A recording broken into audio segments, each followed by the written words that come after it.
FORA.tv. The world is thinking. I think the Mubarak regime is finished. Whether Mr. Mubarak leaves the scene tomorrow or leaves it in 6 months is besides the point at this stage. What I think is starting to happen is a transitional process.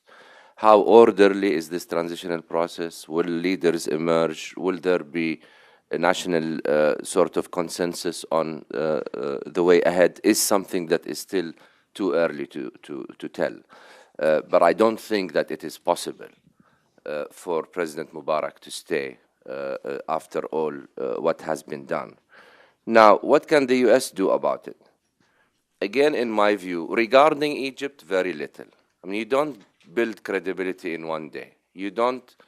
You're not, behind the curve for years, and then you make a couple of statements and hope that people will listen to what you are saying. I don't think, frankly, the Egyptians are listening to whatever the US is saying today.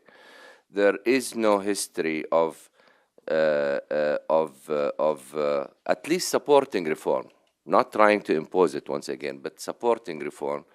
Mohammed just mentioned the issue about, Egypt being a very reliable ally, which is very true, but it's finished. You cannot keep making this argument. Whether it has been a reliable ally or not is besides the point, because that ally has lost all credibility among its people, and it makes no sense, even in political terms, to continue to sort of, support the ally. You can support a transitional process, and I hope that is what the US is doing. Support a transitional process that would lead to a transition of power in an orderly manner. What I'm worried about is what the US will do with other Arab countries. I think, with Egypt, it missed the boat. Okay, it missed the boat on Egypt. What is important now is not to miss the boat with other Arab countries, not to repeat the same mistake and say we're either going to, continue to support Arab regimes regardless of their record on governance, or else we might be faced with vacuum.